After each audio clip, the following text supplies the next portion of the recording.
5 pemain langganan timnas Indonesia yang tidak dipanggil Sinteyong untuk lawan Irak dan Filipina. PSSI telah mengumumkan skuad timnas Indonesia untuk 2 laga terakhir grup E putaran kedua kualifikasi Piala Dunia 2026 zona Asia melawan Irak dan Filipina. Skuad Garuda berkekuatan 22 pemain. Timnas Indonesia akan berhadapan dengan Irak pada 6 Juni 2024 di Stadion Utama Gelora Bung Karno, Senayan, Jakarta Pusat. 5 hari berselang, skuad Garuda bakal menjamu Filipina di venue yang sama. Sebelum menghadapi Irak dan Filipina, timnas Indonesia akan lebih dulu beruji coba dengan Tanzania. Duel tersebut bakal digelar di Stadion Madia, Senayan, Jakarta Pusat pada 2 Juni 2024. Dari 22 pemain yang dipanggil pelatih Sinteyong, nihil beberapa nama langganan timnas Indonesia. Siapa sajakah mereka? Yang pertama, Hoki Caraka. Kali ini tidak ada tempat untuk timnas Indonesia buat Hoki Caraka. Bomber PSS Sleman itu kalah bersaing dengan striker skuad Garuda lainnya di kualifikasi Piala Dunia 2026.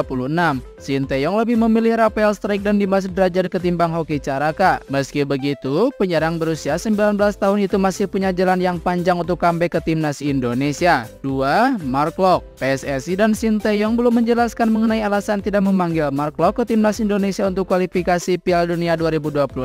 Diduga gelandang Persib Bandung itu kalah bersaing. Skuad Garuda sudah punya Tom Hey, Ivar Jenner, Marcelino Ferdinand, dan Riki Kambuaya di lini tengah. Melihat komposisi itu, Mark Locke kemungkinan akan sulit untuk merebut satu tempat. 3. Elkan Bagot. Absennya Elkan Bagot di timnas Indonesia U23 dalam babak playoff Olimpiade 2024 beberapa waktu yang lalu berbuntut panjang. Bek berusia 21 tahun itu diparkir dari timnas Indonesia untuk kualifikasi Piala Dunia 2026.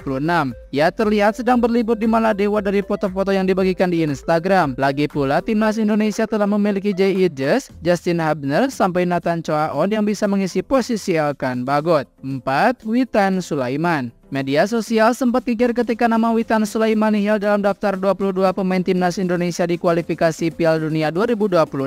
Awalnya, pemain berusia 21 tahun itu diperkirakan masih mengalami cedera kepala. Usut punya usut, ada alasan non-teknis yang membuat Witan Sulaiman absen membela timnas Indonesia. Kapten timnas Indonesia U23 di babak playoff Olimpiade 2024 itu hendak menunaikan ibadah haji. 5. Ramadan Sananta. Minusnya Ramadan Sananta dalam skuad timnas Indonesia untuk kualifikasi Piala Dunia 2026 kurang lebih alasannya sama seperti Hoki Caraka. Penyerang Persis Solo ini kalah bersaing dengan Rafael Strike dan Dimas Derajat. Padahal, Ramadan Sananta punya statistik yang cukup mentereng bersama timnas Indonesia. Bomber berusia 21 tahun ini mampu mengoleksi 5 gol dari 10 pertandingan dari 193 menit.